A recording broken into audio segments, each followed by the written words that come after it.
जय श्री श्याम, जय मनोना धाम। आप सभी श्याम भक्तों का स्वागत है एक नई वीडियो में एक ताजा अपडेट के साथ। तो जो भक्त 19 जनवरी से लेके 30 फरवरी तक आ रहे हैं या फिर आना चाहते हैं वो हो जाएं सावधान, क्योंकि दोस्तों महाराज जी कब से कब तक धाम पर बैठेंगे और कब से कब तक धाम पर नहीं बैठेंगे। अभी के टाइम पे महाराज जी धाम पर बैठ रहे हैं, नहीं बैठ रहे हैं, कौन कौन से दिन धाम पर बैठते हैं, कौन कौन से धाम पर नहीं बैठते हैं, आपको जानकारी नहीं है।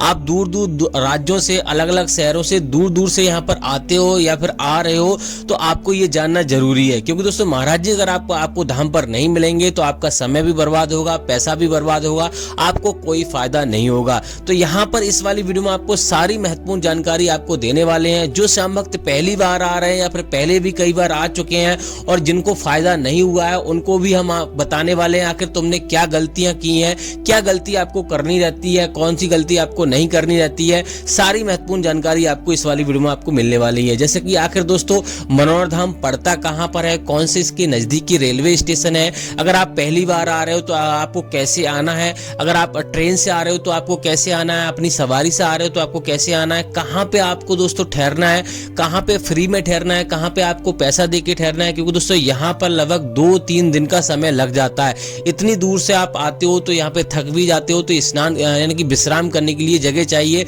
तो कहां पे आप फ्री में ठहर सकते हो और कितना खर्चा एक व्यक्ति का यहाँ पे आ जाता है एक दिन का, और दोस्तों खाने पीने का कितना खर्चा आएगा, होटल का कितना खर्चा आएगा, और दोस्तों ये कहां पे आप रुकोगे तो आप ज्यादा सुरक्षित रहोगे, क्योंकि ये धाम जंगल में बना हुआ है। और दोस्तों यहाँ पर आपको कैसे आपको अर्जी लगानी है जिससे कि आपको पहली बार में ही फायदा हो जाए, क्योंकि दोस्तों हर कोई चाहता है कि पहली बार में हमें फायदा हो, वाले से थोड़ा सा फायदा हो।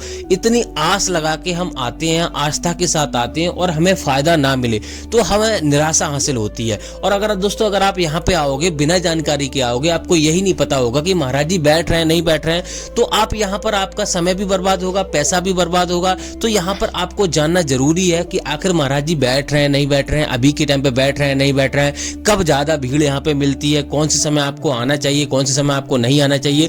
क्योंकि दोस्तों यहाँ पे जब भीड़ चलती है ना तो 14-14 घंटे 2-2 दिन में नंबर आ पाता है, लाइन में लगे रहते हैं भक्त, सुबह ही 4 बजे से लाइन लगना शुरू हो जाती है।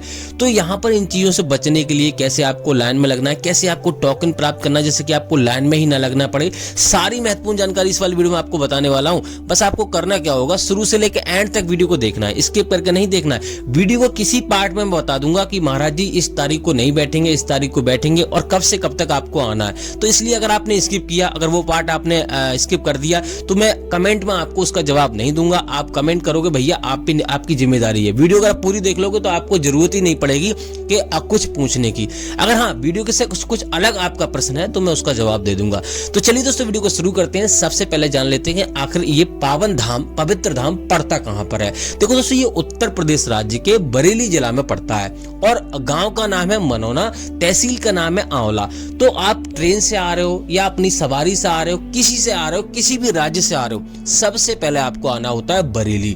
बरेली सबसे बड़ा यानी कि स्टेशन है और जिला है, बहुत बड़ा शहर है। तो आप किसी भी राज्य से आओगे, कहीं से भी आओगे, हर जगह से ट्रेन आपको अवेलेबल मिल जाएगी। अगर आप अपनी सवारी से आ रहे हो तब भी आप आ सकते हो, बस से आ रहे हो तब भी हर जगह से आपको रोडवेज बस आपको मिल जाएगी। अब दोस्तों बात करते हैं यहाँ पे बरेली से आपको कहाँ आना है। बरेली से सीधा आपको यानी आना होता है आंवला। आंवला एक छोटा सा कस्बा है, तो वहां के लिए ट्रेन भी अवेलेबल होती है, रोडवेज बस भी आती है और टैक्सी वगैरह भी आती है। तो आराम से बरेली से आप सीधा मनोना धाम के लिए टैक्सी भी कर सकते हो, जिसका किराया आपको 1000 के समथिंग, आपको 1000 या 500 के समथिंग आपको हो जाएगा। वो डिपेंड करता है कितने व्यक्ति आपके साथ में है। और ट्रेन से आना चाहते हो, ट्रेन से आओगे तो सीधा आपको 20 रुपए का किराया लगेगा, ज्यादा खर्चा नहीं है, कुल 20 रुपए का खर्चा लगेगा। बस से आओगे तो 80 से 90 रुपए का किराया लगेगा, क्योंकि लगभग 45-40 किलोमीटर की दूरी रहती है आंवला की।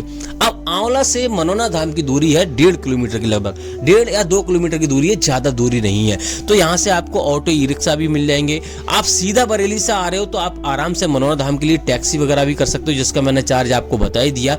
अब दोस्तों बात करते हैं पहला काम आपको क्या करना रहता है। अपने घर से आप चलते हो, पहली प्लानिंग आपको ये करनी है कि आप अपने घर से चल रहे हो तो यहाँ पे सुबह में पहुंचने की आपको कोशिश करनी है। अगर यहाँ पे आप सुबह में पहुंच जाओगे तो एक दिन में ही आपको दर्शन होने के चांसेस रहते हैं। और दोस्तों अगर आप सुबह में नहीं पहुंचते हो तो हम आपको बताएंगे क्या करना है। पहले तो आपको ये चीज ध्यान रखनी है, अपने घर से आप चल रहे हो, आपके मन में ये विचार नहीं आना चाहिए कि हमारी मनोकामना पूरी होगी या नहीं होगी। तो यहाँ पे सबसे पहले तो आपको आपके मन में ये होना चाहिए। पूर्ण आस्था के साथ, पूर्ण विश्वास के साथ आपको यहाँ पे आना है। अगर आप मीट मछली खाते हो तो आपको वो नहीं खानी है, इस बात का विशेष ध्यान रखना है। तो अब यहाँ पर आपको बताते हैं कि आपको करना क्या होता है। सबसे पहले देखो दोस्तों, अगर आप सुबह में पहुंचते हो तो यहाँ पे सबसे पहले आपको श्याम जल की बोतल आपको खरीदनी है, जो कि आपको 20 रुपए में आपको मिल जाती है। और यहाँ पर छोटे वाले मंदिर के पास में ही आपको श्याम जल की बोतल आपको मिल जाएगी। तो सबसे पहले आपको श्याम जल की बोतल खरीद लेनी है। उसके बाद आपको जाना है यहाँ पे प्रसाद खरीदने के लिए, जो कि आपको 51 रुपए का प्रसाद मिल जाता है। और यहाँ से 101 का 51 रुपए का आपको प्रसाद मिल जाएगा। तो वहां से आपको प्रसाद खरीद लेना है। वहीं से आपको अर्जी फॉर्म भी खरीद लेना है, जो कि आपको 10 रुपए का मिलेगा। और दोस्तों यहाँ वहीं से आप उस दुकान से ही आपको यहाँ पे 10 रुपए का धागा भी खरीद लेना है, जो कि मन्नत के रूप में बांधना रहता है। 61 रुपए की अर्जी लगती है, 60 रुपए उसमें रखने होते हैं अर्जी फॉर्म में। तो आपको जो भी समस्या है आपको अर्जी फॉर्म में आपको लिख देना है। आपको समझ में नहीं आ रहा है तो दुकान वाले भैया से आप लिखवा लीजिए, वो लिख देंगे, कोई आपको दिक्कत नहीं होगी। अब दोस्तों बात करते हैं यहाँ पे आपको पहला काम क्या करना रहता है। अगर यहाँ पे आप लाइन में नहीं लगना चाहते हो तो आपको टोकन प्राप्त करना है। टोकन के लिए आपको जाना होगा हेलीपैड की तरफ। वहां पे सुबह 4 बजे से लाइन लगना शुरू हो जाती है। और यहाँ पर आपको करना क्या होता है कि लाइन लगनी है और वहीं पर आपको बताना रहता है कि भैया हमारा मरीज बहुत गंभीर है और चलने में दिक्कत है, ये है वो है, समस्या ऐसी आपको बताओगे। तो लेकिन दोस्तों आपको उन्हीं लोगों को यानी कि गंभीर लोगों को ही टोकन मिलता है, इस बात का विशेष ध्यान रखना। अगर आपका मरीज गंभीर नहीं है और मान लो तो आपको टोकन नहीं मिलेगा, तो आपको इस बात का विशेष ध्यान रखना है। और जो 61 रुपए की अर्जी लगती है उसी से आपको यहाँ पे टोकन मिल जाएगा। अब दोस्तों बात करते हैं यहाँ पे उसके बाद आपको करना क्या रहता है। तो दोस्तों जो अर्जी फॉर्म होता है वो मंदिर में जमा होता है। तो पहले आपको महाराज जी के दर्शन आपको कर लेने हैं, यानी कि टोकन जो जिनको मिल जाता है उनको लाइन अलग लगती है। लाइन नहीं लगती, उनके लिए डायरेक्ट अंदर बुला लिया जाता है और बिना लाइन के नंबर आ जाता है। लगभग आधे घंटे में या 20 मिनट में या 1 घंटे में नंबर आ जाता है। तो उनके लिए गेट नंबर 1 पे जाना होता है, आराम से उनके लिए अंदर कर लिया जाता है। और दोस्तों जिन लोगों को टोकन नहीं मिलता है उन लोगों के लिए लाइन लगाना रहता है। सुबह 4 बजे से मंदिर की लाइन भी लग जाती है और सुबह 4 बजे से महाराज जी की लाइन लग जाती है। किसी स्वस्थ व्यक्ति को लाइन में आपको लगा लेना है, इस प्रकार से आपको लाइन में लगना है। अब दोस्तों बात करते हैं यहाँ पर मान लो यानी कि आप जैसे कि महाराज जी कितने बजे से कितने बजे तक बैठते हैं। तो महाराज जी अभी के टाइम पे सुबह 9 बजे से लेकर रात के 11 बजे तक बैठते हैं। 3 शिफ्टों में बैठते हैं, सुबह दोपहर शाम। तो इस प्रकार से महाराज जी बैठते हैं। और इस बात का विशेष ध्यान रखना है, महाराज जी कोई भी यहाँ पे इलाज नहीं करते, सिर्फ यहाँ पे मंत्रों द्वारा आपको जल पिलाते हैं, श्याम जल, और उसी से कल्याण हो जाता है। अब दोस्तों बात करते हैं यहाँ पे कौन कौन सी बीमारी महाराज जी देखते हैं, कौन कौन सी बीमारी नहीं देखते हैं। तो महाराज जी यहाँ पे हर एक प्रकार की बीमारी देखते हैं। हर धर्म के लोग यहाँ पे आ सकते हैं। कोई भी बीमारी हो, कोई भी समस्या हो, किसी भी प्रकार की समस्या हो, हर एक प्रकार की समस्या यहाँ पे महाराज जी देखते हैं। आपको कोई भी निराशा नहीं करनी है। अब दोस्तों बात करते हैं यहाँ पर आपको क्या क्या सावधानी आपको बरतनी रहती है, कैसे आपको श्याम जल का सेवन करना होता है। देखो दोस्तों यहाँ पे श्याम जल यहाँ पे थोड़ा सा महाराज जी पिलाएंगे और घर पे सेवन करने के लिए बोलेंगे। तो आपको सुबह 4:30 बजे से लेके दोपहर के 11:55 से पहले आपको किसी भी टाइम पूजा पाठ करके आपको श्याम जल का सेवन आपको कर लेना है और कभी भी गैप आपको नहीं करना है। अब दोस्तों बात करते हैं आपको और कौन कौन सी सावधानी आपको बरतनी है। देखो दोस्तों यहाँ पर हमने आपको बता दिया, सुबह में आओगे तो ये काम करोगे। अगर सुबह में आप नहीं आ पाते हो, मान लो यहाँ पर आपकी ट्रेन लेट होती है, फिर आप किसी और टाइम आते हो, तो रुकने की व्यवस्था आपको देखनी है। रुकने के लिए धर्मशाला बनी हुई है, वहां पे 1000 से लेके यानी कि 3000 रुपए का खर्चा आएगा एक कमरे का। वो डिपेंड करता है आप कैसा कमरा लेना चाहते हो। होटल में रुकना चाहते हो तो यहाँ पर आपको 800 से लेके 1800 रुपए का खर्चा आएगा एक दिन का, यानी कि 12 बजे से लेके 12 बजे तक आपको रुकने का मिलेगा, तो इतना खर्चा आएगा। फ्री में रुकोगे तो यहाँ पे कोई चार्ज नहीं लगेगा। यहाँ पे धर्मशाला नहीं बनी है, टेंट टीन सेट पड़े हुए हैं, जगह जगह टीन सेट पड़ी हुई, उनमें आराम से आपको रुकने की व्यवस्था होगी। आपको रजाई गद्दे भी आपको मिल जाएंगे, लेकिन अभी सर्दियों का समय चल रहा है तो आप कपड़े वगैरह लेकर आए।